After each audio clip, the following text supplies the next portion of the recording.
So, if you've watched this channel, you know that I am not into multiplayer at all. I rarely play it. I don't really go for it. I really don't like games that are online only.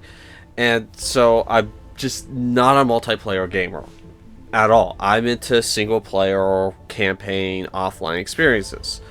But that being said, I have Halo Infinite, and having slightly better internet come into my life, it's like, okay, if I'm ever going to try multiplayer, I might as well try it with Halo. Halo is renowned for its multiplayer, at least its older multiplayer. I understand a lot of diehard Halo fans hate Halo Infinite's multiplayer, but at the same time, it's free to play. And I don't get the concept of paying for the privilege to play online. I think it's absolutely stupid. So, I don't do it. And so, the fact that Halo Infinite's multiplayer is free to play, I was like, okay, I'll try it.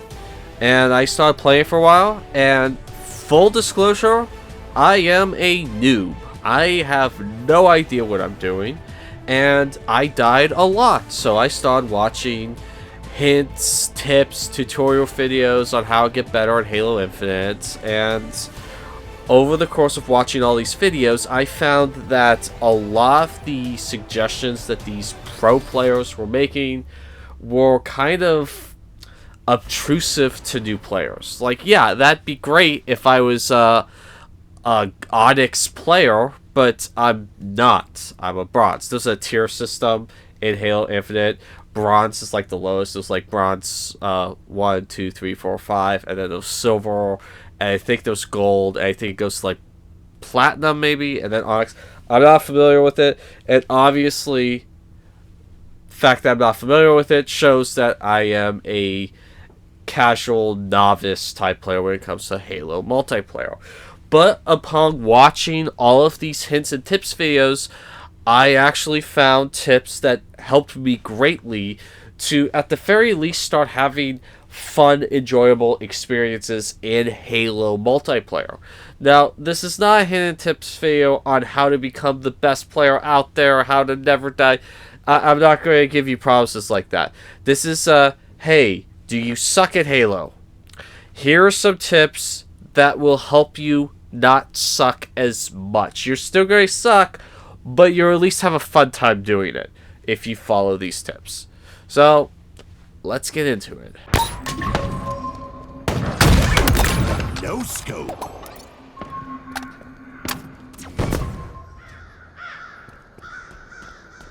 Spartans are closing in.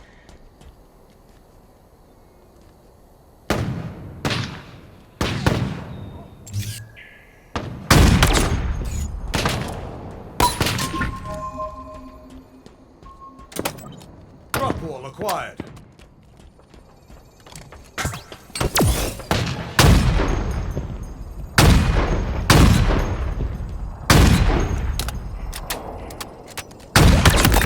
No scope.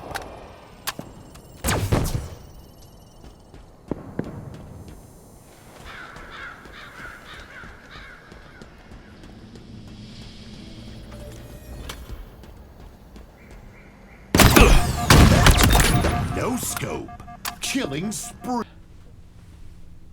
Okay, so tip number one, I'm going to get kind of this lame-ass one out of the way, but it is important, and that is, one, you will die a lot.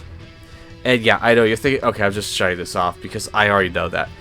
It's important to stress that, yes, by doing these tips, it's not going to make you instantly better overnight. You have to play with these tips a couple of matches each and kind of start getting into the groove of them. It's like, okay, I kind of get it. And while doing this, you are going to die a lot. It's unavoidable. I died so many times playing Halo Infinite multiplayer that there were just some nights I just like, okay, I'm done. And, you know, I came back later on. And so it's just important to keep that in mind that, yeah, you are going to die a lot in Halo multiplayer. Because, one, the matchmaking on this game fucking sucks. It is dog shit. I cannot tell you how many times I was pitted up against a team of full-out Onyx players, and I'm like at bronze, and I would wind up having a kill-death ratio of 0 kills and 39 deaths. It is pathetic, and for some reason 343 will not fix this so that Onyx players play Onyx players, Bronze players play Bronze players. It's ridiculous, and so you need to understand that because of this, you are going to die a lot. You're not going to be put up against other noobs like you and me. You're going to be put up against silver level players. You're going to be put up against Onyx level players, and they are going to decimate the room with you. It's unavoidable, and so if you understand that, you will kind of know, like, okay, this is what to expect. I need to really be on my A game now with this. So now that I got that out of the way, let's go to number 2, high ground. In this instance, Obi-Wan Kenobi was right. It's over, Anakin. I have the high ground. Or better yet, it's over, Chief. I have the high ground. It's like you underestimate my power. No, in Halo Infinite multiplayer, the high ground is your best friend. Now you're thinking, what, am I going to be sniping? No, high ground is so important because when you're on the low ground, typically every stage has like multi-levels on it. So when you're on the low ground, best example for it is this one level. I don't know the name of it, but I'm going to show it to you here in this video. This level has numerous levels. It has like 3, at some points 4 levels. And honestly, you do not want to be on the lowest level because you can get hit from over here, you can get hit from over there, you can hit in like 720 directions you can get hit. But if you take the high ground when you have the opportunity to, then if you start firing at someone on a lower level than you, if they start hitting you and you're about to die, all you have to do is back up. And then you just have to worry about if they throw a grenade at you. But they can't shoot you if they can't see you. And it's a huge, huge game changer when you stop playing with the high ground. Start taking the high ground path. Especially if you see a teammate taking the low ground, take the high ground, following the same route, and then you can give them backup from high ground while they're engaging someone. High ground is so important. I cannot stress this enough. You will have much better multiplayer experiences if you take the high ground. Now, this isn't always a necessity. There are sometimes you see a weakened enemy taking the low ground. You can go after him if you know you can take him out real quick. Or there are other times you see 2 players take the high ground on your team and no one's taking the low ground. Maybe take the low ground. Even it out a little bit. But I'm just saying, when the opportunity arises, you want to take the high ground because there are a lot of advantages to high ground. You can see enemies coming easier, you can engage in enemies on lower ground easier, and if you engage on an enemy on that high ground and he has the upper hand in that fight, you could just drop off to the lower ground, run underneath, and you have a somewhat chance of disappearing then, giving you options. If you engage with an enemy on low ground, there's nowhere you can really go. So high ground is so important in your survival. And number 3 is one that sounds really lame, but trust me, let me explain it. Use your team. Now you're probably thinking, okay, so I have to be on comps. No, actually, I found like of the 1,000 matches I played, I think it's like 1,000. It's probably more like 300 or 400 matches I played. Only like 5 times did I hear someone on mic. I shit you not. Like, rarely do I find people who are actually on mic. So, with that out of the way, how do you use your team then? Well, there's a lot of ways of using your team without even using the mic. So, for case in point, something you know is that unless you change something in the options, your team will always be highlighted in your view on the map. You can see them through walls, and this is very important because, one, if you see that your entire team is on one side of the map and you're on the other side of the map, you need to get the hell out of there because you're about to have 4 players converge on you and have their way with you. So you need to get out of there. And trust me, you may think you can take all 4 out. You can't. Okay? You're not there yet. You might be able to someday. You're not there yet. So rely on your team to help cover your ass. Another good way to use your team is stay relatively close to them. If you stick relatively close to your teammates, then you can't be attacked from 4 different sides. If you're by yourself, you can get hit from 4 different sides. You can get surprised in any which way. But if you're by your team, then even if you get taken out, your teammates, I'd say about 7 times out of 10, will be able to avenge your death. And so it's not as disappointing then. But there are other ways you can use your team. Like, if you have really good eyesight, and you can see those little silhouettes of your teammate on the screen, you might notice that they might actually be moving their arms a little bit, or they'll be jumping around sporadically, and there'll be like, their arms will be moving really quick. This is a good indicator that they are currently in a battle. And this is so important because there are so many times when you're on a map, you're looking for the enemy, and you can't find them. Knowing where your enemy is half the battle. The other half is extreme violence. If you get that reference, kudos to you. But no, it is really important to know where your enemies are. And so, being able to see if your teammates' silhouettes are reacting to something or not is a great way to know that, hey, they need my help, I can back them up. Another great way to use your team is to actually follow one of your teammates. Now, this may seem weird, but if you follow your teammates and they engage in a battle with someone else, you can help out that battle. And typically, 1 against 2, it's kind of hard for that one to survive the fight. Now, I've seen it happen before. There are many times where 1 survives against 2, many times. But the odds do go down. So if you're following one of your teammates and you start engaging in a firefight that they start, then you can survive a lot easier because typically it's 1-on-1 many times, and with you following one of your teammates, it'll be 2-on-1 then. So, something to keep in mind. But also, in terms of using your team, this gets to number 4. And this one may be the most important tip out of this entire list. And that is the ping system. You want to ping away. Now, what the ping is the up button on the D-pad. Now, the ping system is one of the most useful tools you are going to use in this entire game. And basically what that is exactly how it sounds. A ping. Essentially, you see anything. You see IM, you can ping it, and it's like, hey, here's a sniper rifle.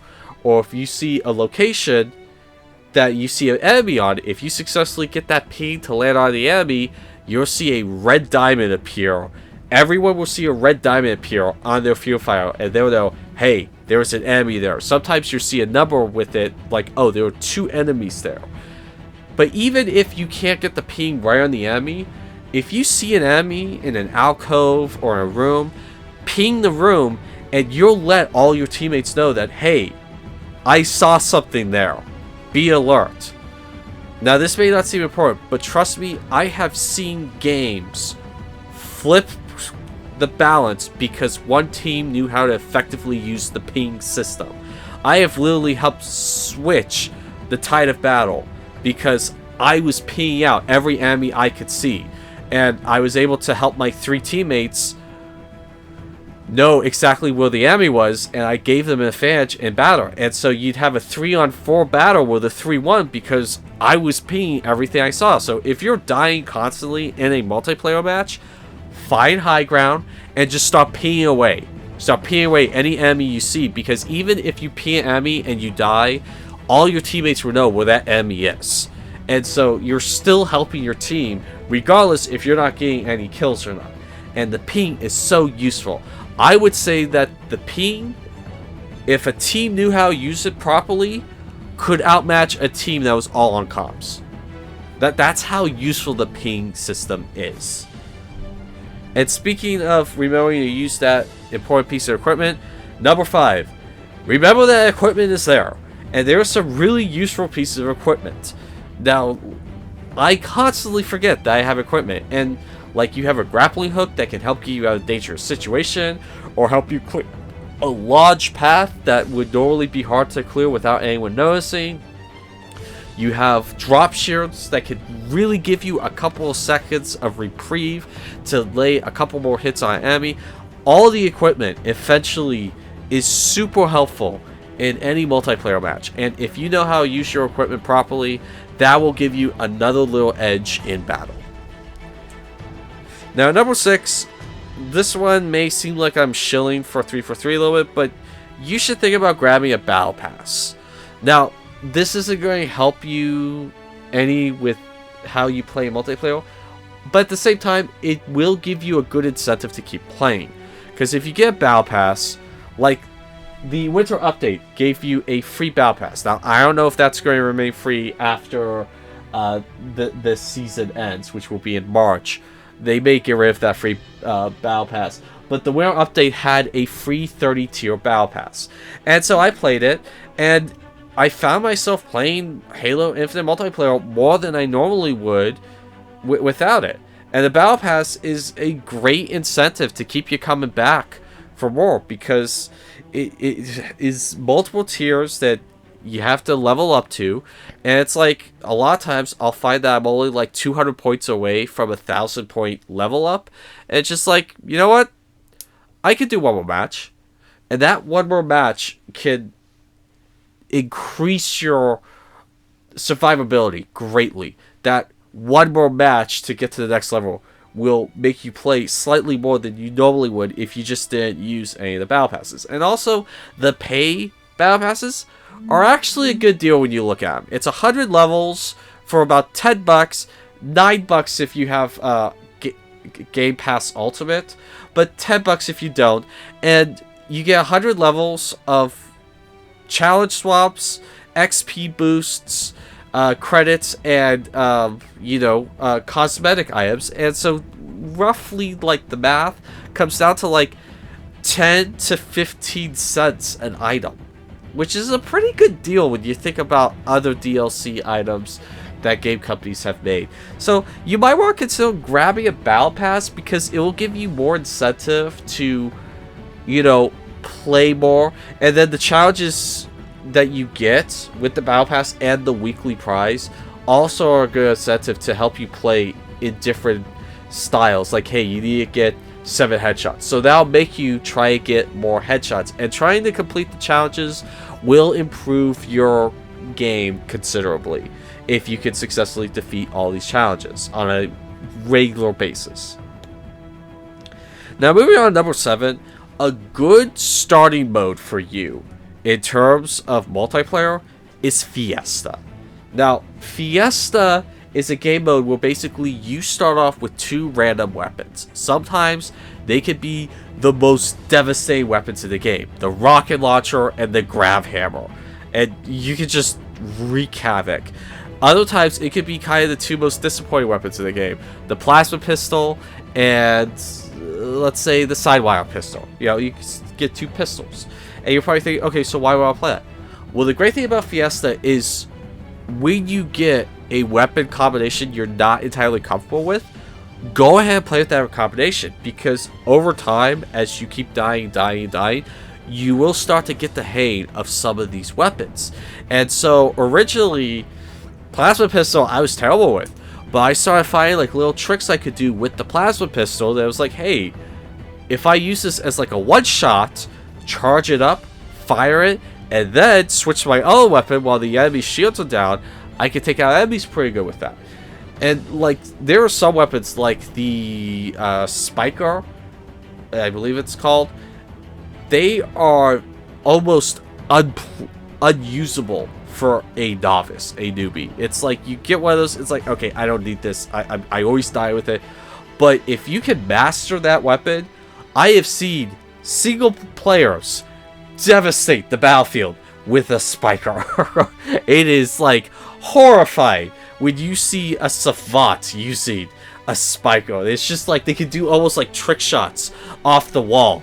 It's just like one-shot kills. It's like, holy crap. So Fiesta is a great way to get you used with the weapons, because if you start in a multiplayer mode, you only get the battle rifle or the assault rifle and maybe a pistol, and whenever a rocket launcher comes on the scene, everyone clamors for it, and if you by some chance get it, you're not comfortable with using that rocket launcher, and so you don't know how to use it. So that's why Fiesta is such a great starting point for new players, because you get acclimated with all the weapons. You get used to using all of them, and it is a great starting mode for any new player. At number 8 is you're going to want to use headphones. Now, I know earlier I already said there's like almost no one on comms, but that's not why I want to use headphones. Headphones are so useful because, especially if you're playing on the Xbox Series X or Xbox One, those systems have a free surround sound audio system called Windows Sonic that you can get. And with that enabled and headphones on, you actually get 3D audio of your environment inside the multiplayer match. Now, this is important because of footsteps. Footsteps are the most useful tool you can use to stay alive. I can't tell you how many times I would constantly get killed by someone coming up from behind me and just stabbing me in the back. One game, I died like 10 times within 3 minutes because the guy kept coming up behind me and I didn't hear or see him coming. But with headphones on, I could hear someone coming up from behind me, and that gave me just enough of a half second to be able to turn around and engage the enemy, at least have a fighting chance to survive against that backstabber. So headphones are so important. If you can use them, you can use a pair of cheap-ass headphones with your Xbox One or Series X controller, and it should work perfectly fine. Now, number 9, this one is a little bit more... You're not going to be able to use it right away, but map memory. Map memory is very useful. Once you memorize a map, you'll be able to flee an encounter that you can't survive. You'll be able to get the drop on someone. Map memory is super useful.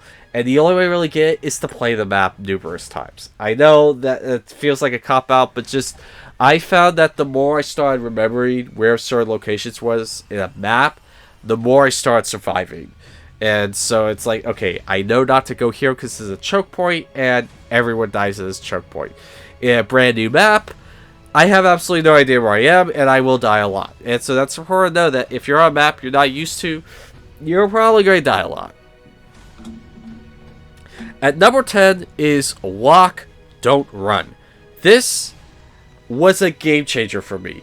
I died constantly in my first 100 multiplayer maps, and then when I heard the tip, you should not run unless it's absolutely necessary, you should walk everywhere on the map, this was a game changer, because for starters, when you run, your arms like to do this in the game, and when you see an enemy, you have to stop running, and then you have to reacclimate the weapon to where it is on screen, and then you have to bring it up to sights.